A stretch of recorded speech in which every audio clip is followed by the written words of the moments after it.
Costing का discussion हमारी चल रही थी कि जो भी एक यूनिट कंपनी प्रोड्यूस करती है उसकी कॉस्ट कितनी है, क्या क्या खर्चे यूनिट की कॉस्ट का हिस्सा बनेंगे और कौन कौन से खर्चे इंकर होते के साथ ही प्रॉफिट लॉस में जाएंगे। ये डिस्कशन का हिस्सा चल रहा था और लास्ट क्लास में हम डिस्कस कर रहे थे स्टैंडर्ड कॉस्ट। जब हम किसी भी यूनिट की कॉस्ट कैलकुलेट करेंगे, जिसको ऑफ कोर्स कहा जाएगा कॉस्ट पर यूनिट, तो उसमें एक आएंगी डायरेक्ट कॉस्ट। डायरेक्ट कॉस्ट में एक कॉस्ट है डायरेक्ट मटेरियल, कि जितना भी मटेरियल आप इस्तेमाल करेंगे किसी एक यूनिट को बनाने में, वो यूनिट की कॉस्ट का हिस्सा बनेगा। इसको कैलकुलेट करने का तरीका क्या होगा? Standard quantity. But how would you calculate this standard quantity? एक होगा प्रोडक्ट का नेट वेट या नेट इनपुट और एक होता है ग्रॉस इनपुट।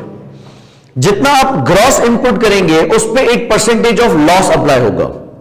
से अगर एक प्रोडक्ट को बनाने के लिए मैं 5 किलोग्राम इनपुट करता हूं और हमारी प्रैक्टिस ये कहती है कि 10% of input is usually lost, तो 5 किलोग्राम यानी 5000 ग्राम में से 10% 500 ग्राम आधा किलो जाया हो जाएगा और बाकी जो प्रोडक्ट बनेगा उसका वजन होगा 4.5 किलो।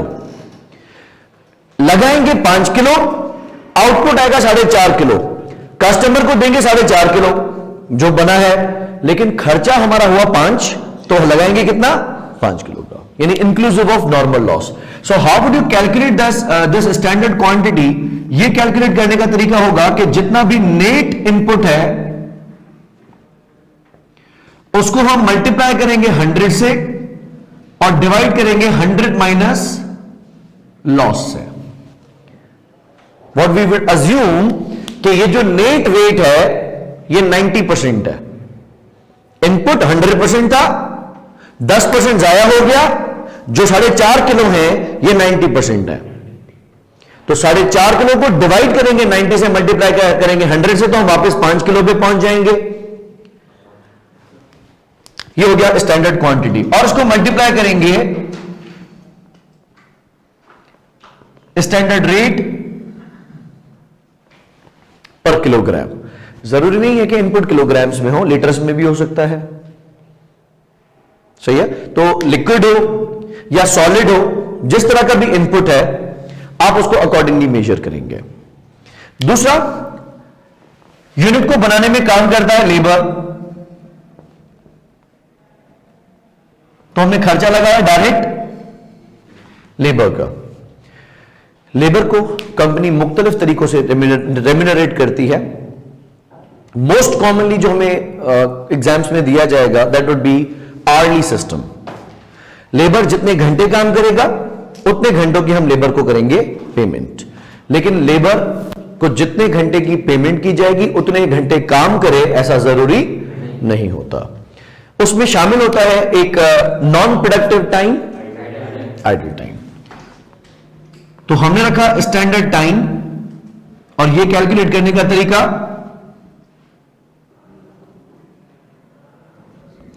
जितने भी आवर्स वर्क होंगे, लेकिन लेबर को हम जितने घंटे की पेमेंट करेंगे वो ज्यादा होगी। So there would be difference between hours paid and hours work. अगर ये कहता है कि जितने घंटों की पेमेंट की जाएगी उसमें से 8% आइडल टाइम है, इस पे 8% नहीं लग सकता क्योंकि ये जितने घंटे काम कर रहा है। फॉर्मूला क्या बनेगा? Hours paid multiply by 100 minus idle time would be equal two hours paid. यानी जो आवर्स पेड है ये खुद 92% है, तो उसको हम 100% कैसे करेंगे? As 100 divided by 100 minus idle time, और उसको मल्टीप्लाई करेंगे स्टैंडर्ड रेट पर आवर से। अगर कि ये टाइम आपने आवर्स में लिखा है तो यहां पे भी रेट पर आवर लिखेंगे, लेकिन अगर आपने ये मिनट्स में लिखा है तो यहां पे रेट पर मिनट लिखेंगे। इसके अलावा हमने बात की थी डायरेक्ट एक्सपेंस की। What is direct expense?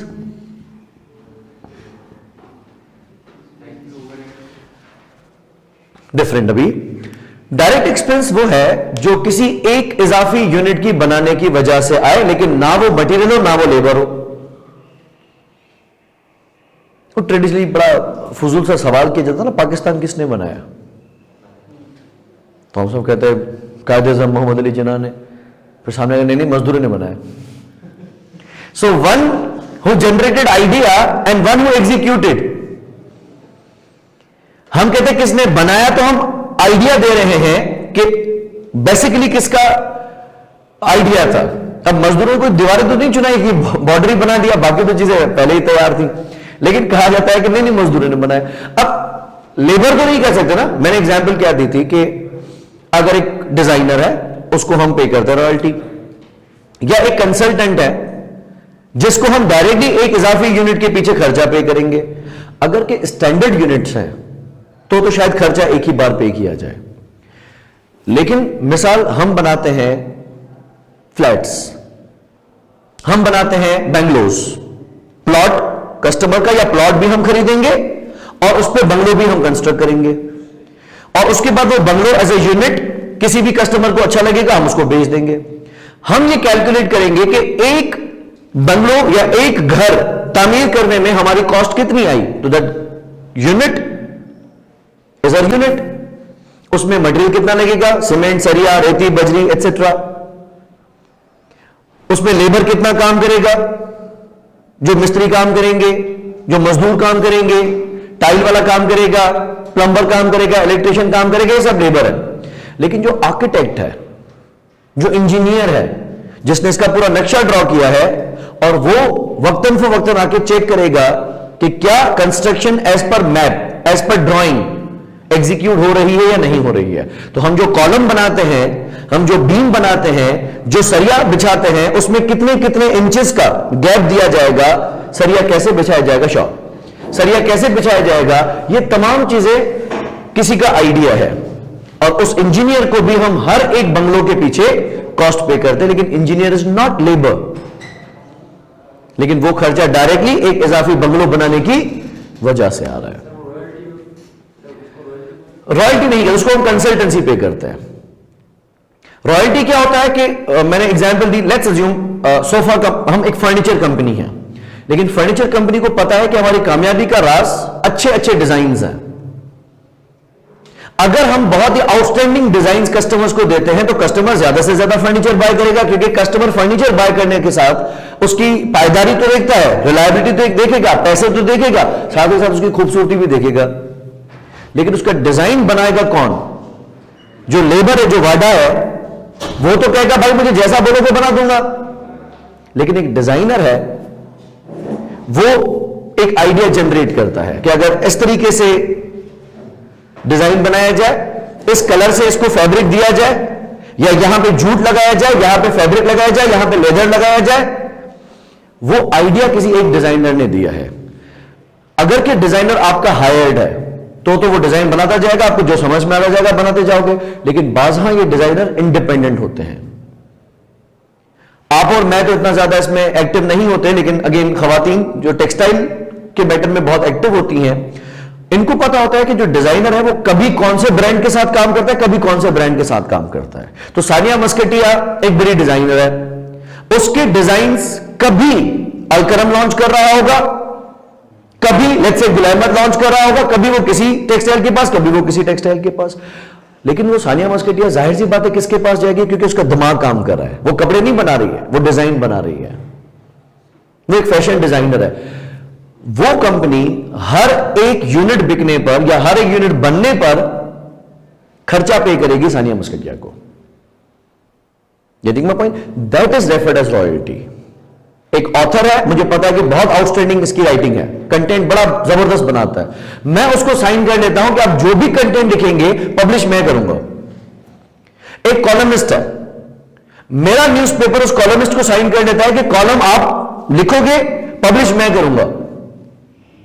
लेकिन ultimately must be रेम्यूनरेटेड।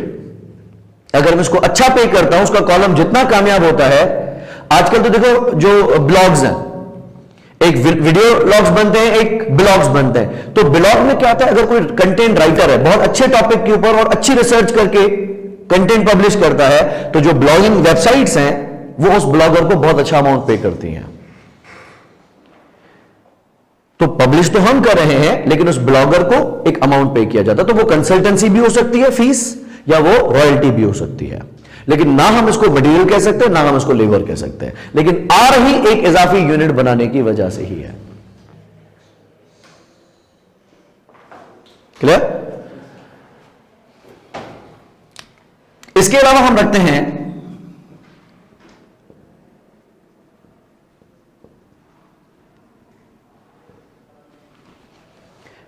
Variable overhead. Overhead मतलब फैक्ट्री का खर्चा, ठीक है, फैक्ट्री का खर्चा। इसमें एक ओवरहेड्स कहलाते हैं वेरिएबल और एक ओवरहेड्स कहलाते हैं फिक्स्ड। वेरिएबल, लेट्स से हम मशीन कॉस्ट, हमें पता है कि हमारी मशीन 1 घंटा चलने में कितनी कॉस्ट इंकर करती है। जो लास्ट क्लास में मैंने किलोवाट आवर्स के हिसाब से कैलकुलेट करवाने की कोशिश की थी। तो हमें अगर पता है कि हमारी मशीन की जो रनिंग कॉस्ट है वो पर आवर इतनी है, मिसाल हमारी एक फ्लोर मिल है, एक हैवी मशीन है, उस हैवी मशीनरी को ऑपरेट करने के पीछे हमारी कॉस्ट आती है। वी मस्ट नो कि उसकी रनिंग कॉस्ट कितनी है, और एक उसमें कॉस्ट होगी वेरिएबल कॉस्ट, जो एक इजाफी घंटा चलने की वजह से ही आएगी। और 1 घंटे के अंदर आप जितने यूनिट्स बनाते हो वो उन यूनिट्स को चार्ज होगी। अगर हम वो घंटा फैक्ट्री ना चलाते थे, अगर वो यूनिट्स ना बनाते थे, तो हमारा खर्चा नहीं आता। लेकिन इन यूनिट्स की वजह से ही हमारा 1 घंटा चला और 1 घंटे का खर्चा आया। तो नॉर्मली क्या किया जाएगा, इसका भी कैलकुलेट किया जाएगा स्टैंडर्ड टाइम। या तो आपको स्ट्रेट फॉरवर्ड बता देगा कि 10 मिनट में 1 यूनिट बनता है, या आपको बता दे कि 1 घंटे में 6 यूनिट्स बनते हैं। 1 घंटा मतलब 60 मिनट, 60 मिनट में 6 यूनिट बनते हैं, नहीं हर यूनिट कितने टाइम में बन रहा है, 10 मिनट में। Standard time. मशीन में भी वेस्टेज होती है जिसको कहा जाता है ब्रेकडाउन। मशीन ब्रेकडाउन, जिस तरह लेबर में आइडल है, जिस तरह मटेरियल में नॉर्मल लॉस है, उस तरीके से मशीन में होता है ब्रेकडाउन, कि किसी वजह से मशीन ब्रेकडाउन हो जाती है।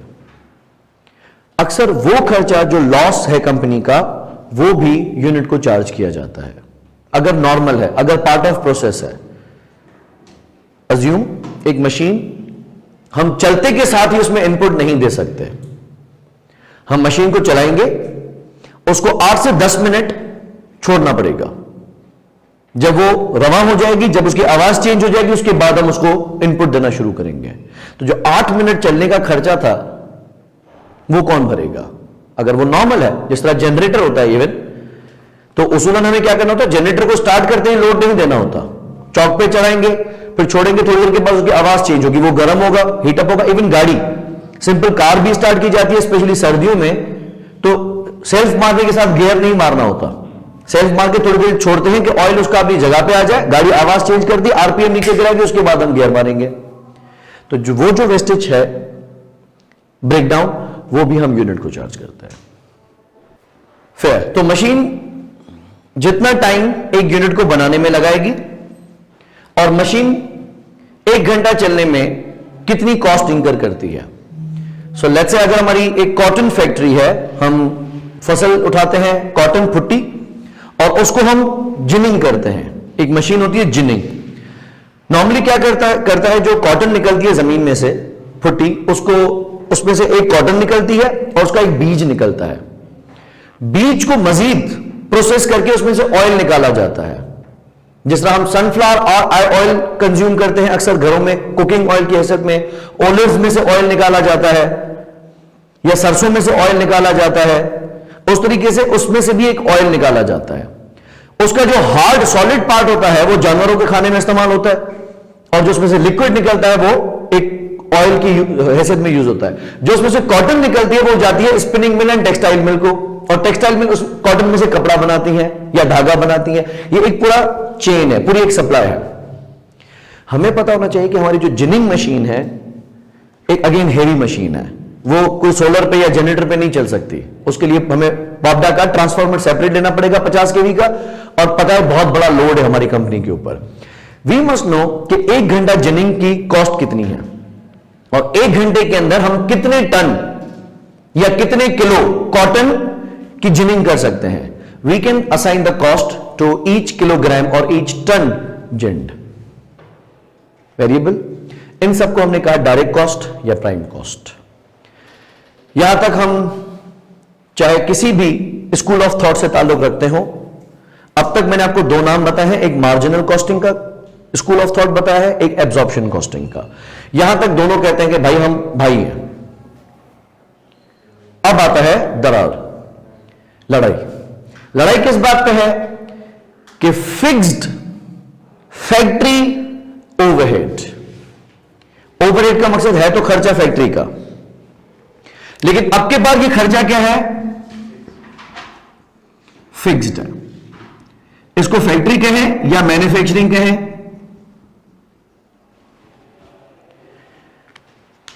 जैसा कि इसका नाम ही कह रहा है कि ये फिक्स्ड है।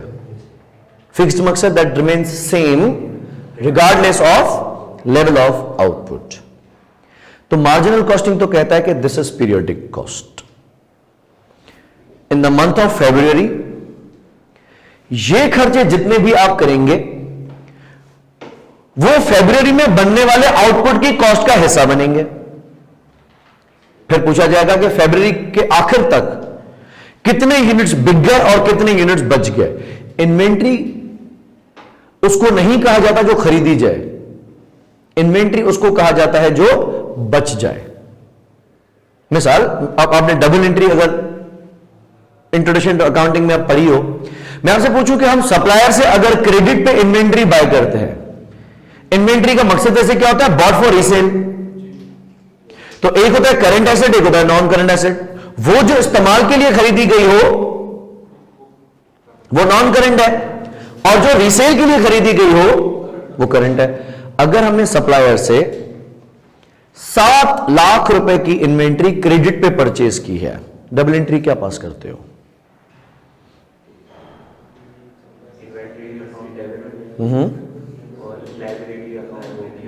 क्रेडिट। इसमें 2 बातें होती हैं। पहला आपने मुझे बताया कि हम डेबिट करेंगे inventory, because what is nature of inventory, asset, और एसेट इंक्रीज होने पर डेबिट होता है। और क्रेडिट करेंगे लायबिलिटी में भी। कौन सी लायबिलिटी?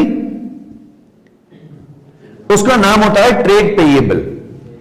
इनिशियली हमें सिर्फ हेड ऑफ अकाउंट पता होना चाहिए कि एसेट डेबिट होगा और एसेट क्रेडिट होगा, या एसेट डेबिट होगा और लायबिलिटी क्रेडिट होगी।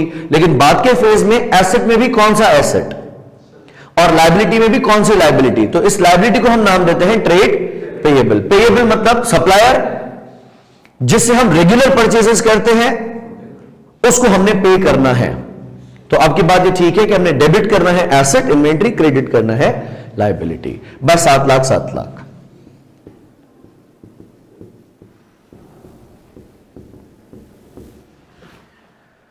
बाद में आप ये इन्वेंट्री बेच देते हैं at a profit. Let's say 7 lakh वाली चीज आप 10 लाख रुपए में बेच देते हैं। अब क्या एंट्री पास करेंगे? ओके चले, पहले सेल्स वाले पे आ जाता है। सेल्स क्रेडिटिंग, क्योंकि सेल्स रेवेन्यू इनकम है। 1 मिलियन से मैंने क्रेडिट कर दिया सेल्स को, और डेबिट क्या करूंगा? ओके अगर कैश पे बेचा है तो कैश, अगर उधार पे बेचा है तो अकाउंट रिसीवेबल। इसको अकाउंट रिसीवेबल भी कहते हैं, ट्रेड रिसीवेबल भी कहते हैं। ठीक है, ये तो आपने दिखा दी इनकम। और जो 7 लाख रुपए आपकी इन्वेंट्री में मौजूद है उसको क्या करोगे? बोलोगे बेटा आप भी जाओ। तो हम डेबिट करेंगे cost of goods sold by 7 lakh और क्रेडिट करेंगे इन्वेंट्री बाय 7 लाख। ऐसा ही है। लेकिन कुछ टाइम के बाद आप पढ़ोगे कि हम इन्वेंट्री जब खरीदते हैं ना तो इन्वेंट्री डेबिट नहीं करते, बल्कि हम डेबिट करेंगे। इनफैक्ट आप उस पर आ ही गए हो।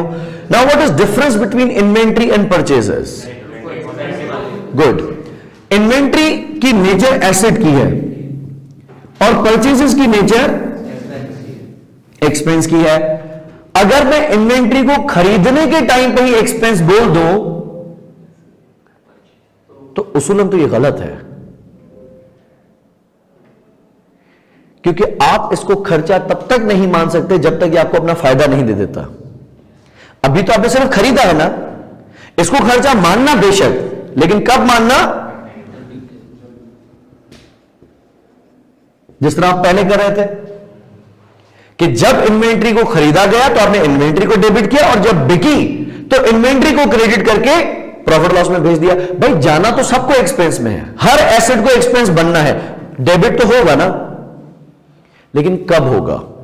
एक स्कूल ऑफ थॉट आपने पढ़ा शुरू में, वो था इन्वेंट्री को आने पे डेबिट करो और जाने पे क्रेडिट कर दो। लेकिन अगर ये वाली स्टेज में खत्म कर दूं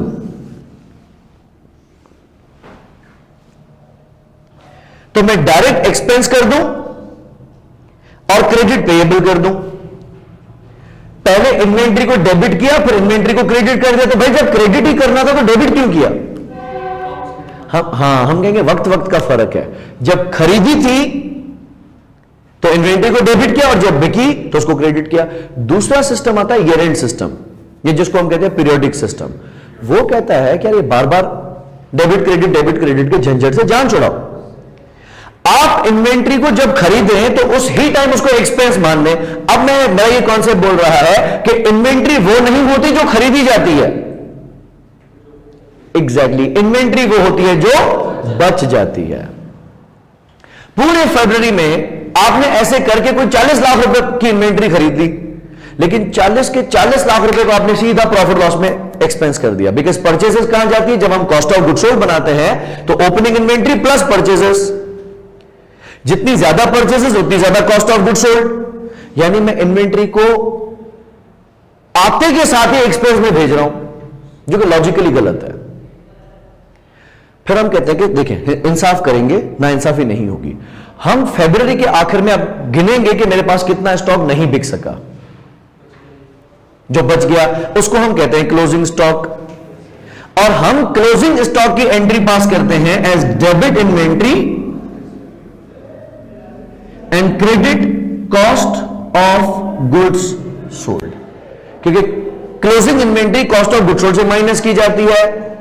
रिकॉल करें, how do we calculate cost of goods sold? Opening inventory plus purchases plus carriage inwards minus cost minus closing stock. जितना ज्यादा क्लोजिंग स्टॉक होगा, कॉस्ट ऑफ गुड्स सोल्ड उतना कम होगा। और cost of goods sold expense है, expense बढ़ता है तो डेबिट होता है, कम होता है तो हमने कहा देखो, हमने जान छुड़ा ली। बार बार इन्वेंट्री को डेबिट क्रेडिट करने से जान छुड़ा दी। हमने इन्वेंट्री को छूटते ही एक्सपेंस मान लिया और आखिर में, महीने के आखिर में, क्वार्टर के आखिर में, 6 महीने के आखिर में, साल के आखिर में, क्लोजिंग के टाइम पर जो नहीं बिक सकी, मैंने सिर्फ उसको इन्वेंट्री दिखा दिया। हेंस मेरा ये कॉन्सेप्ट दुरुस्त बैठा कि इन्वेंट्री वो नहीं जो खरीदी जाए, इन्वेंट्री वो नहीं जो बनाई जाए, इन्वेंट्री वो जो बच जाए। तो हमने ये देखा कि फरवरी के महीने में आपने कितने यूनिट्स बनाए? मिसाल लाख यूनिट्स बना दिए, उसमें से 95,000 बिक गए, तो मैं 95,000 को तो इन्वेंट्री बोलूंगा ही नहीं। बाकी जो 5,000 बच गए, हालांकि खर्चा मैं पूरे लाख यूनिट्स का दिखा चुका हूं, और मैं से 5,000 यूनिट्स के खर्चे को बोलूंगा जनित तुम वापस आओ, तुम अगले महीने जाना। ठीक है, ये कॉन्सेप्ट हम चलाते हैं। अच्छा, अब सिलसिला क्या होता है कि मैं जितने भी यूनिट्स बनाता हूं, हर यूनिट में प्राइम कॉस्ट तो कैपिटलाइज होगी ही होगी। फड्डा यह आता है कि जो फिक्स्ड कॉस्ट है, जो कि डेफिनेशन ही कह रही है कि आएगी चाहे तुम कितने भी यूनिट्स बनाओ, फर्क ही नहीं पड़ता तुम्हारे यूनिट्स के बनने बिकने से। यह खर्चा तो हर महीने फरवरी का भी आएगा, मार्च का भी आएगा, अप्रैल का भी आएगा। ऐसा मुमकिन है कि फेब 28 दिन कम यूनिट्स बनाए जाए, ऐसा मुमकिन है कि फरवरी ऑफ सीजन है, कम यूनिट्स बनाए जाए। ऐसा मुमकिन है कि अप्रैल हमारा पीक सीजन है, उसमें ज्यादा यूनिट्स बनाए जाए। लेकिन ये खर्चा तो बोलेगा मेरा क्या है भाई, एम्प्लॉय क्या फरवरी के महीने की कम तनख्वाह लेगा क्या? और 31 दिनों वाला जो महीना होगा उसकी ज्यादा तनख्वाह लेगा? नहीं, आपने तो उसको महीने की देनी है। मे बी कोई एक ऐसा महीना आता है जिसमें छुट्टियां ज्यादा आ जाए, लेकिन सैलरी तो उसको वही मिलेगी ना। स्कूल में काम करने वाले लोगों को जून जुलाई की भी वही सैलरी मिलती है, हालांकि काम ही नहीं होता, समर वेकेशंस होती हैं। दिसंबर में 10 दिन 12 दिन छुट्टी होती है, उसके भी वही पैसे मिलते हैं। हम तो आपको पूरे महीने की तनख्वाह देंगे ना, चाहे आप कितने दिन पढ़ाते हो। मार्जिनल कॉस्टिंग कह रहा है भाई, जब भी तो मैं कह रहा हूं कि इस खर्चे को फरवरी के गले में डाल देना, इसको यूनिट की कॉस्ट के अंदर डालने की जरूरत नहीं है। जबकि दूसरे कॉस्टिंग सिस्टम का नाम है एब्जॉर्प्शन। एब्जॉर्ब करने का मकसद समझते हो ना, जज्ब कर देना। यह क्या करता है, फिक्स्ड कॉस्ट को यूनिट की कॉस्ट में जज्ब कर देता है। अब यूनिट की कॉस्ट बढ़ गई, यह भी जाएगी प्रॉफिट लॉस में, लेकिन जितना खर्चा मार्जिनल कॉस्टिंग दिखाएगा उतना ही खर्चा एब्जॉर्प्शन कॉस्टिंग दिखाए, ऐसा जरूरी नहीं है। एक केस में हो सकता है जितने यूनिट्स बनाओ सारे के सारे बेच दो, कोई क्लोजिंग स्टॉक बचा ही नहीं। समझ रहे बात? जितने यूनिट्स बनाए सारे के सारे बेच दिए, तो मार्जिनल कॉस्टिंग के पास भी क्लोजिंग इन्वेंट्री नहीं है, एब्जॉर्प्शन कॉस्टिंग के पास भी क्लोजिंग इन्वेंट्री नहीं है। तो एब्जॉर्प्शन ने भी उतना ही खर्चा एक्सपेंस आउट करना है, मार्जिनल ने भी उतना ही खर्चा एक्सपेंस आउट करना है। फर्क सिर्फ तब आएगा जब क्लोजिंग स्टॉक रह जाए। जब इन्वेंट्री बच जाएगी तो एब्जॉर्प्शन इस महीने को इस महीने का पूरा खर्चा नहीं देगा। फरवरी का किराया मार्च भर रहा होगा, फरवरी की सैलरीज मार्च भर रहा होगा, फरवरी की बिजली का बिल मार्च भर रहा होगा, क्योंकि मैंने यूनिट्स की कॉस्ट में जज्ब करवा दिया। अब ये जज्ब कैसे होता है, ये एब्जॉर्प्शन कैसे होती है, अब मैं अगली स्टेज पे आ रहा हूं। पहले मैंने आपको आखिर की स्टेज बता दी है कि हमारा अल्टीमेट ऑब्जेक्टिव क्या है। अब मैं 2 कदम पीछे जा रहा हूं कि हम ये काम करेंगे कैसे। एब्जॉर्प्शन कॉस्टिंग से हमने पूछा, चलो ठीक है तुम्हारी बात मैंने मान ली कि मैं यूनिट की कॉस्ट में खर्चा प्लस कर दूंगा, लेकिन कैसे करूं? तो उसने कहा फॉर्मूला बताता हूं। इसने मुझे फॉर्मूला क्या दिया, कहा कि आप बताओ कि आपका फरवरी के महीने का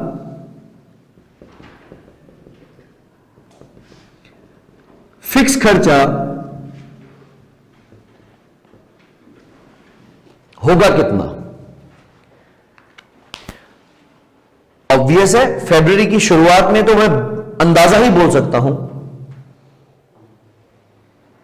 ठीक है। अभी हमारा फरवरी खत्म नहीं हुआ और आप अगर घर का खर्चा ही चलाते हो तो मैं बोलूं आपका बिजली का बिल कितना आएगा, तो आप मुझे एक अंदाजा ही बता सकते हैं ना कि इस बार एसी नहीं चले हैं और अब सिर्फ पंखों पे हम आए, घर में फैन चलाना शुरू कर दिए हैं, तो उस हिसाब से बस इतना आया। पिछले साल इतना आया था, इस साल इतना आएगा, लेकिन एग्जैक्ट बिल तो आप मुझे नहीं बता सकते ना अभी। इसी तरीके से कारखाने में फरवरी का फिक्स्ड खर्चा एक्चुअली कितना आएगा, उसमें कुछ खर्चे बाकायदा फिक्स हो सकते हैं। जिस तरह एम्प्लॉइज की सैलरीज हैं, भाई वो तो हमारे कॉन्ट्रैक्ट में लिखी हुई है कि मैं आपको हर महीने की इतनी तनख्वाह दूंगा, ठीक है। रेंट है, मेरा मालिक मकान से तय है कि मैं आपको इतना किराया दूंगा, वो तो मैं आपको आंखें बंद करके बता सकता हूं कि इतना होगा। लेकिन कुछ खर्चे ऐसे हो सकते हैं जिसमें अनसर्टेनिटीज हो सकती हैं, जिसमें वेरिएशंस पॉसिबल हैं, हो सकती हैं। मिसाल है कि मैं सुपरवाइजर को फिक्स महीने की सैलरी तो देता हूं, लेकिन कभी अगर वो ओवर टाइम करता है या एफिशिएंसी दिखाता है तो मैं उसको इंसेंटिव्स या बोनस भी ओवर टाइम भी दे देता हूं। तो अब मुझे पता चलेगा कि फरवरी में शायद उसको कहीं ओवर टाइम करना पड़े, मे भी उसको कुछ ट्रेवल अलाउंसेस देते हैं, या हम उसको कुछ गाड़ी का पेट्रोल वगैरह भी देते हैं, मेडिकल भी देते हैं, तो वो तो अब अनसर्टेन है, पता नहीं कितना होगा। तो कुछ चीजें इसमें बिल्कुल शॉर्ट हो सकती है, कुछ चीजें इसमें अनसर्टेन हो सकती है, लेकिन इनके वेरी करने के पीछे जिम्मेदारी वॉल्यूम की नहीं होगी। इनके ज्यादा और कम होने के पीछे वजह लेवल ऑफ एक्टिविटी नहीं होगी। तो हम क्या करेंगे, हम बजट करेंगे कि हमारा आइंदा आने वाले महीने का, क्वार्टर का, पूरे साल का या 6 महीने का खर्चा कितना होगा, और हम कॉस्ट डिटरमिन करने के लिए इसको डिवाइड कर देंगे बाय नॉर्मल या बजटेड लेवल ऑफ एक्टिविटी से। इसको हम कहते हैं fixed OAR। What does OAR stands for? It's overhead absorption rate, या इसको कहा जा सकता है रिकवरी रेट।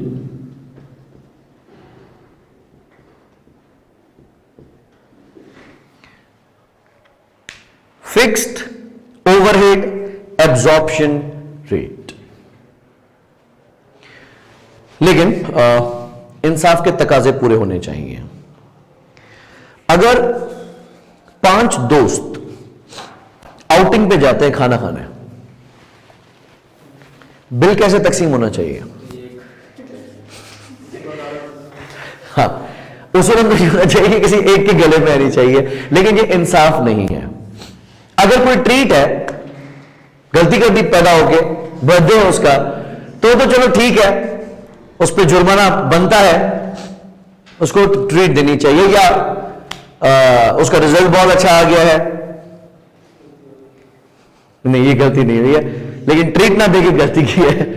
क्या अगर कोई ऐसी बात है तो चलो ठीक है, लेकिन अगर हम कैजुअली चलते हैं कि चलो ऐसे ही घूमने फिरने चलते हैं, तो इंसाफ के तकाजे कैसे पूरे होंगे? अगर किसी एक के ऊपर करेंगे तो अगली बार उसके घर में मेहमान आ जाएंगे, वो नहीं आएगा।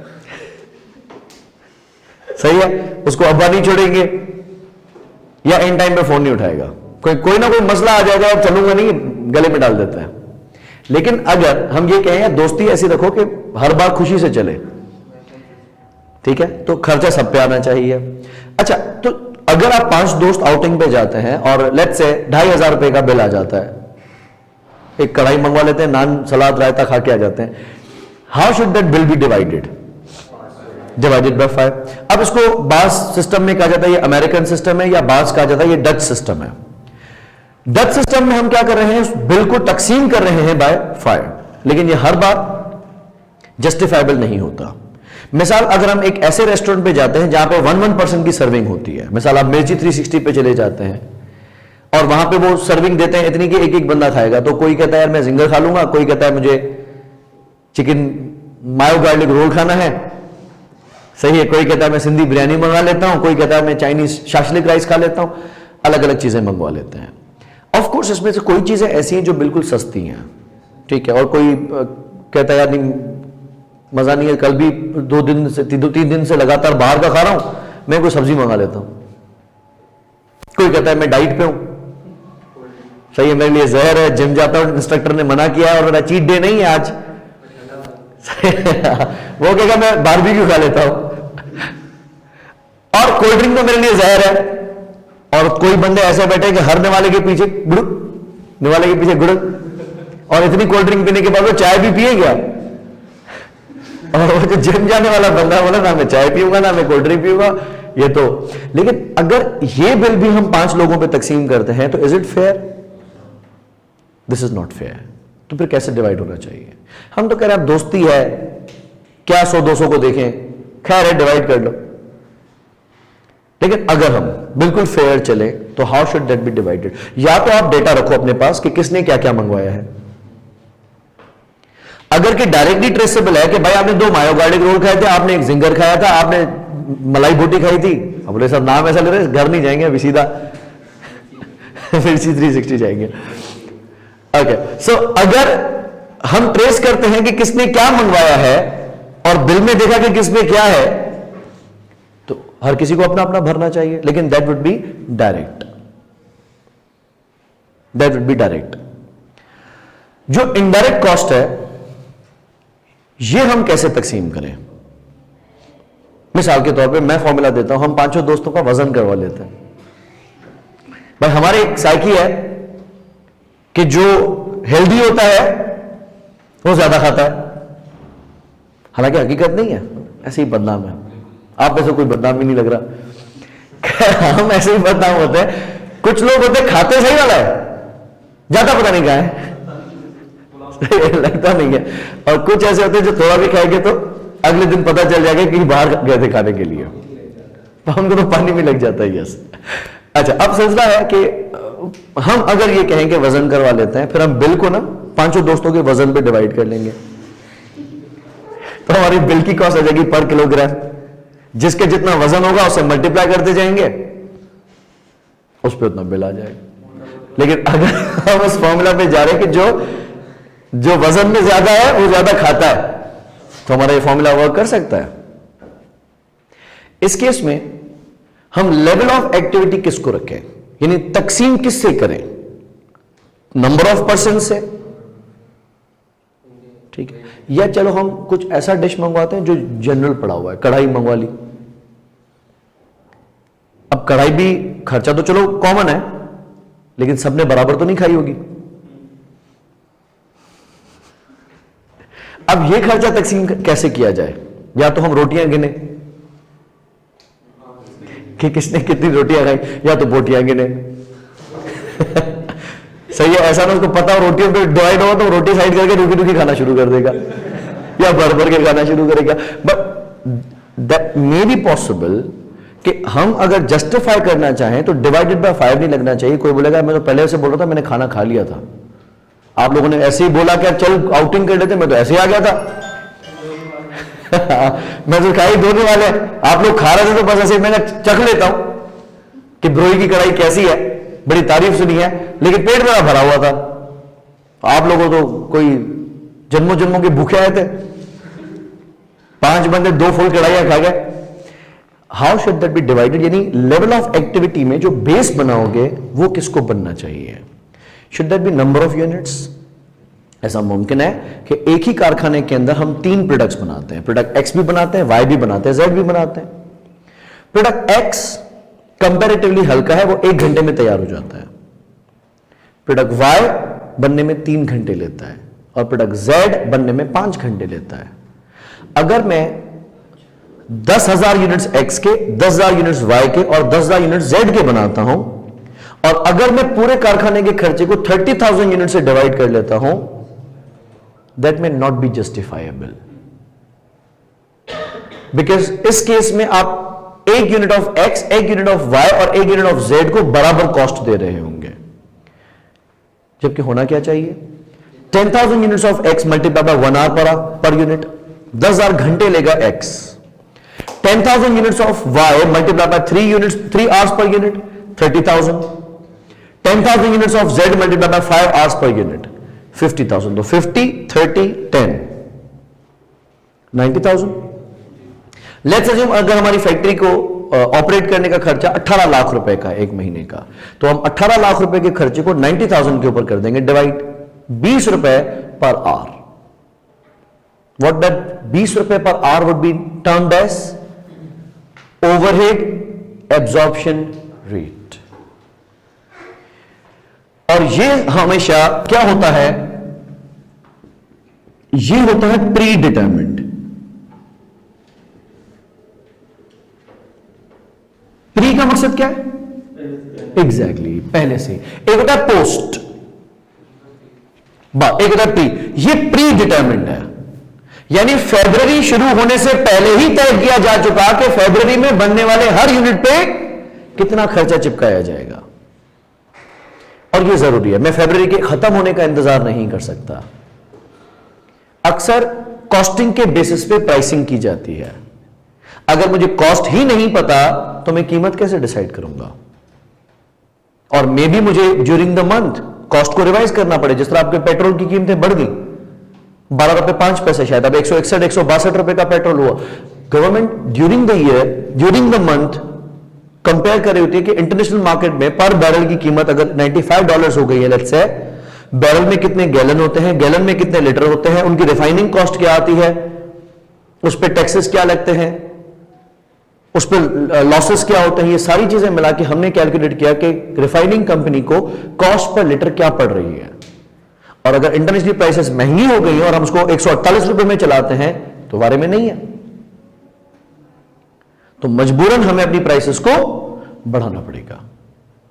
लेकिन आपको फरवरी के ड्यूरिंग पता होना चाहिए ना कि आपकी प्राइस क्या पड़ रही है।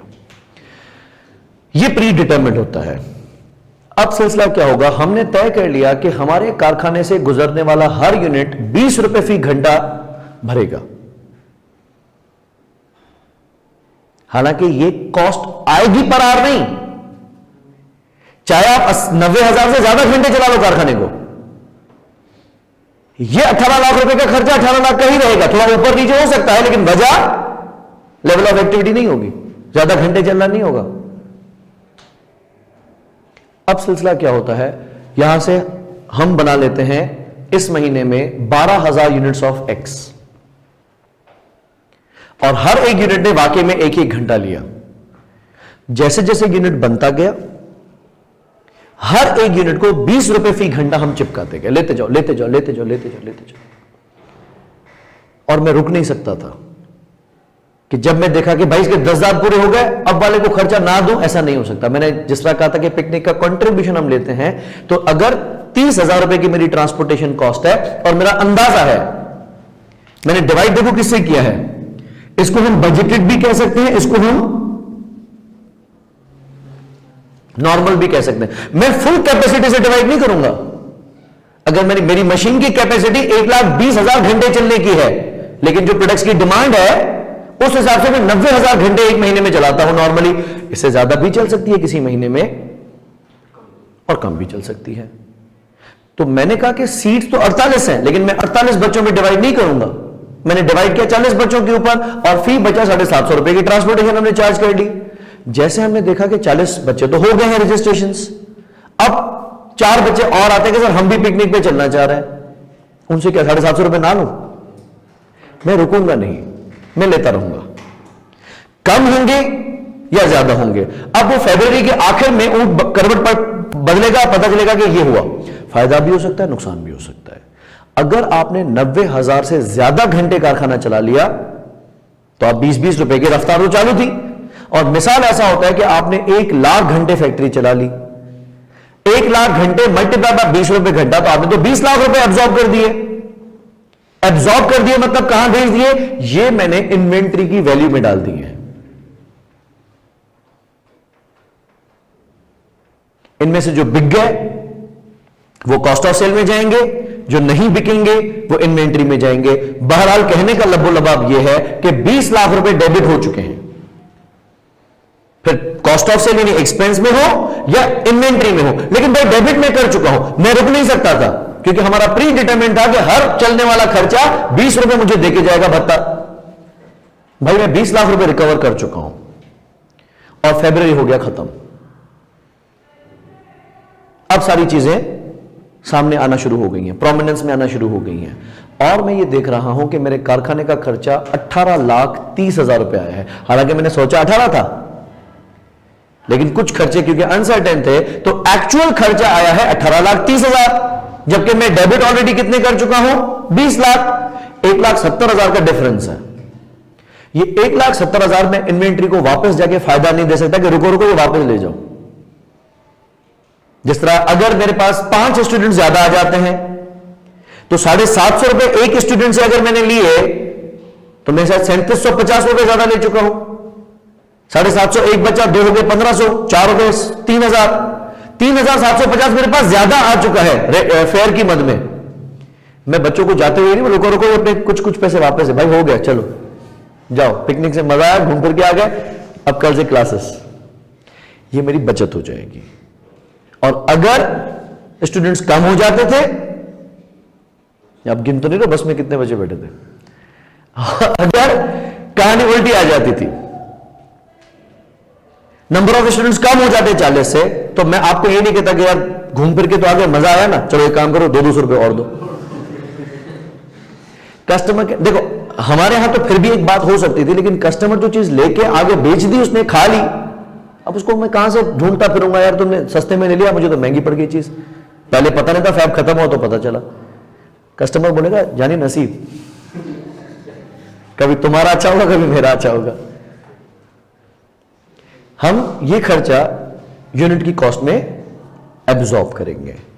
फरवरी खत्म होने पर, महीना खत्म होने पर जो एक्चुअल कॉस्ट आएगी, और जो आप एब्जॉर्ब कर चुके हैं, उन दोनों में फर्क हो सकता है। वो जो फर्क है वो वापस इन्वेंट्री वैल्यू में नहीं जा सकता, क्योंकि इन्वेंट्री वैल्यू तो डिटरमिन भी हो गई, प्राइस भी हो गई, बिक भी गई। कैसा हो कि जो बच गए हैं यूनिट्स में उनको फायदा दे दूं, जो बच गए हैं यूनिट्स में उनको नुकसान दे दूं। मिसाल को 4 बचे कहेंगे सर अब हम आ गए हैं, बस हमने कहा शायद बस में जगह हो ना हो, सुबह पहुंच गए, पैसे हम नहीं लेके आए, लेकिन आप फिक्र नहीं करें, जैसे ही आप हमें रात में ड्रॉप करेंगे ना, हमारे घर वाले लेके आएंगे पैसे। और 4 बच्चों ने मुझे पैसे नहीं दिए और नंबर ऑफ स्टूडेंट 40 से कम है, उनको बोलो अब एक काम करो, बाकी से 2700 लिए तुम 3-3 हजार देना क्योंकि बच्चे कम आए। जस्टिफाइबल नहीं है। क्लोजिंग इन्वेंट्री के ऊपर मैं फायदा ट्रांसफर कर दूं या नुकसान ट्रांसफर कर दूं, या इनको बोला बच्चे ज्यादा हो तुम एक काम करो 2-2 हजार दे दो, अपने स्टैंडर्ड को खराब नहीं करना है, 4-2700 ही करने हैं, क्लोजिंग हो या बिक चुका हो। ये जो डिफरेंस होगा ना एक्चुअल वर्सेस एब्जॉर्ब्ड का, वो कौन भरेगा? वो प्रॉफिट और लॉस भरेगा। इजी, गेन भी हो सकता है, लॉस भी हो सकता है। कौन सा समझ में आ गया? सिलसिला क्या बनता है कि कारखाने का एक स्ट्रक्चर होता है, फैक्ट्री का एक स्ट्रक्चर होता है। उस फैक्ट्री में एक डिपार्टमेंट्स होते हैं जिनको हम कहते हैं मैन्युफैक्चरिंग डिपार्टमेंट्स या प्रोडक्शन डिपार्टमेंट्स।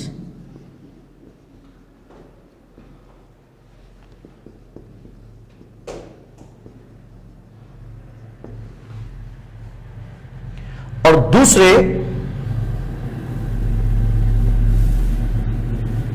उस कारखाने के अंदर बने होते हैं सर्विस डिपार्टमेंट्स, जो सपोर्ट के लिए होते हैं। एक डिपार्टमेंट्स वो है जो यूनिट के ऊपर काम कर रहे हैं, यूनिट को प्रोड्यूस करने में, यूनिट को थोड़ा आगे बढ़ाने में मदद कर रहे हैं। मिसाल, हम मेटल की शीट लेते हैं और उसमें से कैन बनाते हैं, कोल्ड ड्रिंक के कैन्स हो या पाइनएप्पल के कैन्स हो, हम मेटल के कैन्स बनाते हैं। पहले कारखाने में स्टेज होती है कटिंग डिपार्टमेंट की, ठीक है। कटिंग डिपार्टमेंट क्या करेगा? एक शीट को कट करेगा, जितनी हमें कैन की साइज हमने दी होगी, लेट्स से एक शीट में से हम लेवल काटेंगे, 8x4 की शीट है, तो कैन का जितना साइज होगा उस हिसाब से हम उसमें कट मारेंगे। तो कटिंग डिपार्टमेंट क्या शीट को कैन बनाने में कुछ रोल प्ले कर रहा है? यस, थोड़ा धक्का दे रहा है। अगर कटिंग नहीं होगी तो रोलिंग नहीं होगी और कैन नहीं बनेगा। तो कटिंग डिपार्टमेंट क्या कहलाएगा?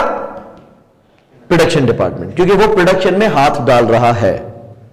तो एक कैन बनने में cutting department her can pay कितना टाइम लगाता है, वो खर्चा हम कैन को चार्ज करेंगे, वेरिएबल भी फिक्स्ड भी। उसके बाद क्या होता है, हम उस शीट को रोलिंग करते हैं, ठीक है। वो रोल होता है और वो कैन की तरह शक्ल में आ जाता है। उसके बाद हम उसमें पेस्टिंग करते हैं और यू कैन बनते बाहर निकलते जाते हैं। तो जितने भी स्टेजेस, या लेट्स से हम पहले शीट को प्रेसिंग करते हैं, प्रेसिंग किया, कटिंग किया एंड देन रोलिंग किया। तो 3 डिपार्टमेंट्स, तीनों क्या कहलाएंगे? प्रोडक्शन डिपार्टमेंट्स या मैन्युफैक्चरिंग डिपार्टमेंट्स। रॉ मटेरियल को फिनिश गुड्स की शक्ल में देने के लिए जो जो अपना रोल प्ले कर रहा होगा, उस डिपार्टमेंट को हम प्रोडक्शन डिपार्टमेंट्स कहते हैं। जिस तरह एक कॉटन फैक्ट्री की मैंने एग्जांपल दी, पहले वो क्या करती है, कॉटन को बीज से अलग करती है। यदि बीज को अलग किया जाता है, वैसे कुदरती तौर पे जब आप एक फुट्टी देखोगे तो उसमें बीज अंदर फंसा हुआ होता है, it's not very easy to detach it. लेकिन मशीन जिनिंग क्या करती है, उसको अलग कर देती है। फिर उस कॉटन को हम क्या करते हैं? प्रेसिंग करते हैं, ठीक है। प्रेस करके उसकी 100-100 किलो की बेल्स बनाई जाती है, जिसको हम उर्दू में बोलते हैं गठड़ियां और इंग्लिश में उसको बोलते हैं बेल्स। उसको पूरा पेस्ट करके, जब कभी आप अपने रास्ते में जाते हुए देखिए, कभी कॉटन फैक्ट्री चलने का अगर इत्तेफाक हुआ तो चलेंगे, उसमें मैं आपको दिखाऊंगा वो क्या कहते हैं, बेल्स को प्रेस करके 100-100 किलो की पूरी एक गठड़ी बनाते हैं और वो गठड़ियां फिर भेजी जाती है टेक्सटाइल मिल को।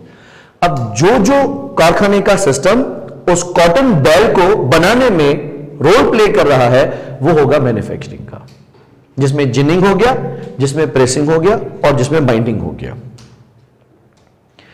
क्योंकि कॉटन को अगर ऐसे छोड़ा जाएगा तो वो फैल जाएगी, तो उसको बिल्कुल प्रेस करके और उसको फिर टाइट किया जाता है, ठीक है। लेकिन हमारे कारखाने में रिपेयर्स एंड मेंटेनेंस डिपार्टमेंट भी मौजूद है, जो क्या करेगा, हर बैच के बाद, एक दिन में 2 बार, हर 8-8 घंटे के बाद जाके मशीन्स के नट्स एंड बोल्ट्स चेक करेगा, ऑयलिंग करेगा, वाइंडिंग चेक करेगा, उनके फंक्शंस चेक करेगा कि हर एक पार्ट, हर एक एलिमेंट अपनी प्रॉपर कैपेसिटी में फंक्शन कर रहा है। और अगर ये हो गया मेंटेनेंस, गुड। और अगर कोई पार्ट ब्रेक होता है, कोई टूल ब्रेक हो जाता है, कोई फंक्शनिंग रुक जाती है, तो वो उसकी रिपेयरिंग भी करेंगे। अब ये डिपार्टमेंट के अंदर भी लोग होंगे, इस डिपार्टमेंट के पास भी मशीन्स होंगी, ये डिपार्टमेंट भी इस फैक्ट्री का कुछ स्पेस कवर करके बैठा होगा, लेकिन ये यूनिट को बनाने में हाथ नहीं डाल रहा। ये क्या कर रहा है, उन प्रोडक्शन डिपार्टमेंट्स को सपोर्ट कर रहा है। तो हमने इनको नाम क्या दिया, सर्विस डिपार्टमेंट्स। लेट्स से हमारा स्टोर्स डिपार्टमेंट है, जहां पे हम मशीन के कुछ एलिमेंट्स या इन्वेंट्री के कुछ एलिमेंट्स या ऑयल या लुब्रिकेंट्स, इनडायरेक्ट मटेरियल्स वहां पे हम स्टोर करते हैं, और जब जब फैक्ट्री को जरूरत पड़ती है हम वहां से इनको इशू कर रहे होते हैं, ठीक है। तो वो जनरल डिपार्टमेंट या स्टोर्स डिपार्टमेंट भी सर्विस डिपार्टमेंट है। अज्यूम हमने अपने स्टाफ को फ्री में खाना देने के लिए वहां पे कैंटीन बनाई हुई है, जिसमें स्टाफ पे नहीं करेगा, लेकिन कैंटीन का खर्चा तो होगा ना। वो कैंटीन की कॉस्ट भी फैक्ट्री को चलाने के लिए जरूरी है। एक हो गया प्रोडक्शन डिपार्टमेंट्स, एक हो गया सर्विस डिपार्टमेंट। खर्चा इनमें भी होगा, इनमें भी होगा, लेकिन इनका खर्चा मैं यूनिट से कैसे ले सकता हूं, क्योंकि यूनिट यहां से तो गुजरता ही नहीं है। इनमें जहां जहां से यूनिट निकलता जाएगा, लेट्स से मैं कहता हूं मेरे पास 2 प्रोडक्शन डिपार्टमेंट्स हैं, PD1, PD2, production department 1, production department 2, और 2 सर्विस डिपार्टमेंट्स हैं, SD1, SD2। यहां से तो प्रोडक्ट गुजरेगा, शीट प्रेसिंग भी होगी, कटिंग भी होगी, मोल्डिंग भी होगी, रोलिंग भी होगी, पेस्टिंग भी होगी।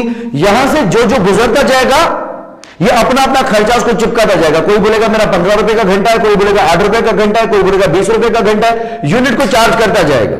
और जब यूनिट फैक्ट्री से बाहर निकलेगा, तो वो direct material, direct labour, direct expenses और फैक्ट्री ओवरहेड से घिरा हुआ एक यूनिट होगा। मुझे पता होगा कि उसकी कॉस्ट कितनी है। मैं बोलूंगा तुम लोग क्या करें, तुम लोगों का खर्चा ये मुझे कौन भर के देगा?